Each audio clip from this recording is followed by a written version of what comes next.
Good morning students. आज हम लोकगीत पाठ पढ़ेंगे। चित्र में देखिए, चित्र में क्या दिखाई दे रहा है। चित्र में औरतें डांडिया खेल रहे हैं। इस नृत्य के बारे में आप क्या जानते हैं? यह नृत्य नवरात्रियों के समय खेला जाता है। झुंड बनकर खेला जाता है। नृत्य करते समय औरतें कौन सा गीत गा रही होंगी?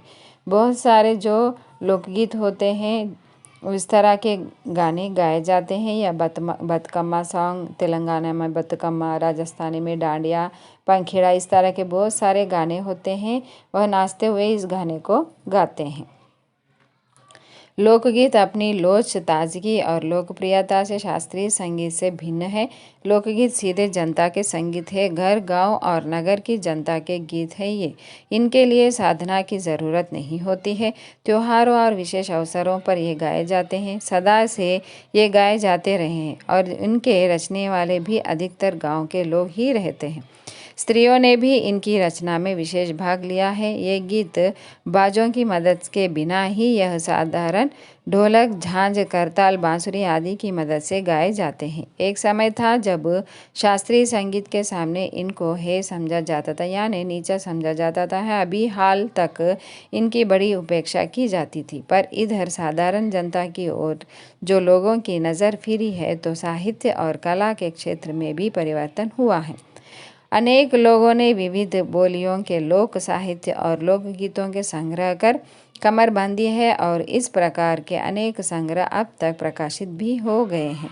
लोकगीतों के कई प्रकार हैं। इनका एक प्रकार तो बड़ा ही ओजस्वी और सजीव है। यह इस देश के आदिवासियों के संगीत है। मध्य प्रदेश, दक्कन, छोटा नागपुर में गोंड, खांड, ओरांव, मुंडा, भील, संथाल आदि फैले हुए हैं, जिनमें आज भी जीवन नियमों की जकड़ में बंध न सका और निर्द्वंद लहराता है। इनके गीत और नाच अधिकतर साथ साथ और बड़े बड़े दलों में गाए और नाचे जाते हैं। 20-20, 30-30 आदमियों और औरतों के दल एक साथ या एक दूसरे के जवाब में गाते हैं। दिशाएं गूंज उठती है। पहाड़ियों के अपने अपने गीत हैं। उनके अपने अपने भिन्न रूप होते हुए भी अशास्त्रीय होने के कारण उनमें अपनी एक समान भूमि है। गढ़वाल, किन्नौर, कांगड़ा आदि के अपने अपने गीत और उन्हें गाने की अपनी अपनी विधियाँ हैं। उनका अलग नाम ही है, वह पहाड़ी पड़ गया है। वास्तविक लोकगीत देश के गांवों और देहातों में है। इनका संबंध देहात की जनता से है। बड़ी जान होती है कि इनमें चैता, कजरी, बारहमासा, सावन आदि मिर्ज़ापुर, बनारस और उत्तर प्रदेश के पूर्वी और बिहार के पश्चिमी जिलों में गाए जाते हैं। बाउल और भतियाली बंगाल के लोकगीत है। पंजाब में माहिया आदि इसी प्रकार के हैं। हीर, रांझा, सोहनी, महिवाल संबंधी गीत पंजाबी में और ढोला मारू आदि के गीत राजस्थानी में बड़े चाव से गाए जाते हैं।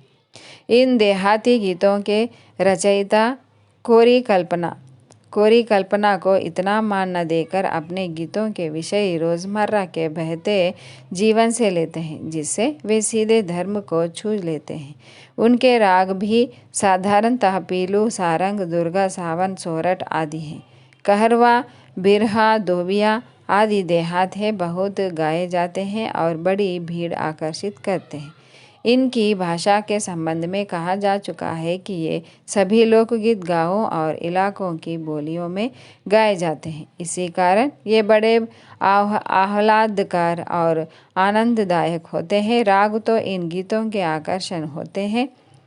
इनकी समझी जा सकने वाली भाषा भी इनकी सफलता का कारण है। भोजपुरी में करीब 30-40 वर्षों से विदेशिया का प्रचार हुआ है। गाने वालों को अनेक समूह इन्हें गाते हुए देहात में फिरते हैं। देहाती यानी गाँवों में फिरते हैं।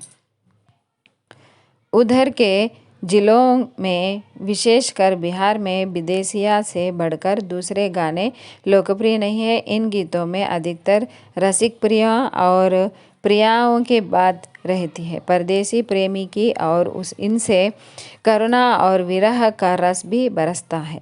जंगल की जातियों आदि के भी दल गीत गाते होते हैं जो अधिकतर बिरहा आदि में गाए जाते हैं। पुरुष एक और स्त्रियां दूसरी ओर और एक दूसरे के जवाब के रूप में दल बांधकर गाते हैं और दिशाएं गूंज देते हैं। ये पर इधर कुछ काल से इस प्रकार के दलीय गायन का ह्रास हुआ है।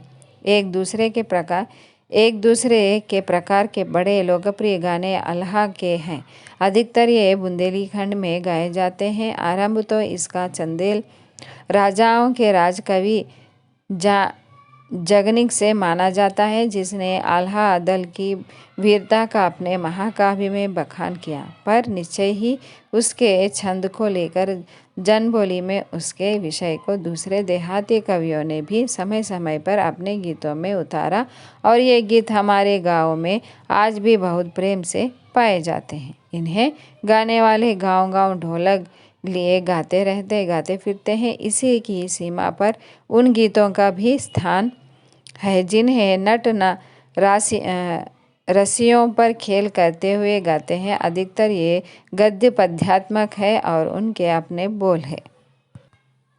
अनंत संख्या अपने देश में स्त्रियों के गीतों की है तो ये गीत भी लोकगीत है, पर अधिकतर इन्हें औरतें ही गाती हैं। इन्हें सिरस्ती भी अधिकतर वही है। वैसे मर्द रचने वालों या गाने वालों की भी कमी नहीं है, पर इन गीतों का संबंध विशेषतः स्त्रियों से है। इस दृष्टि से भारत इस दिशा में सभी देशों से भिन्न है, क्योंकि संसार के अन्य देशों में स्त्रियों के अपने गीत मर्दों या जनगीतों से अलग और भिन्न नहीं है, मिले जुले ही है। त्योहारों पर नदियों में नहाते समय के नहाने जाते हुए राख के विवाह के सामने मटकोड़ जोनार के संबंधियों के लिए प्रेमयुक्त गाली के जन्म आदि सभी अवसरों के अलग अलग गीत हैं जो स्त्रियां गाती हैं। इन अवसरों पर कुछ आज से ही बड़े प्राचीन काल से ही वे गाती रही है। महाकवि कालिदास आदि ने भी अपने ग्रंथों में उनके गीतों का हवाला दिया है।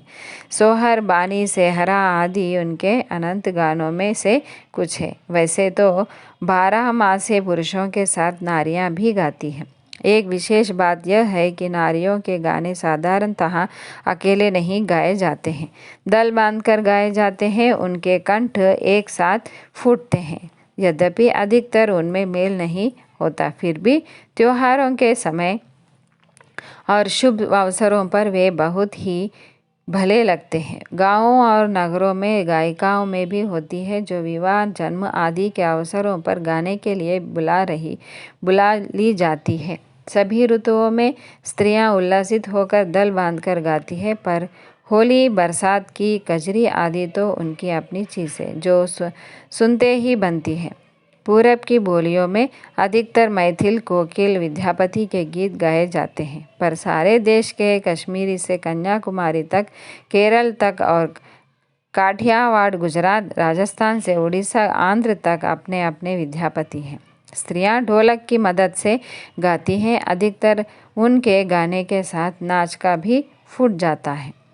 गुजरात का एक प्रकार का दलिया गायन है गरबा, जिसे विशेष विधि से घेरे में घूम घूम कर औरतें गाती हैं। साथ ही लकड़ियाँ भी बजाती जाती हैं जो बाजे का काम करती है। इसमें नाच गान साथ चलते हैं। वस्तुतः यह नाच ही है। सभी प्रांतों में यह लोकप्रिय हो चला है। इसी प्रकार होली के अवसर पर भी ब्रज में रसिया चलता है, जिसे दल के दल लोग गाते हैं, स्त्रियां विशेष तौर पर। गांव के गीतों के वास्तव में अनंत प्रकार है। जीवन जहां उठला कर लहराता है, वहां भला आनंद के स्रोतों की कमी हो सकती है। उद्दाम जीवन के ही वहाँ के अनंत संख्यक गाने प्रतीक हैं। तो बच्चों, इस पाठ से हमने यह सीखा है कि लोकगीतों के बारे में हमने जाना है। अगर आपको यह वीडियो अच्छा लगा तो मेरे वीडियो को लाइक कीजिएगा, अपने मित्रों को शेयर कीजिए और मुझे सपोर्ट करने के लिए मेरे चैनल को सब्सक्राइब कीजिएगा। धन्यवाद।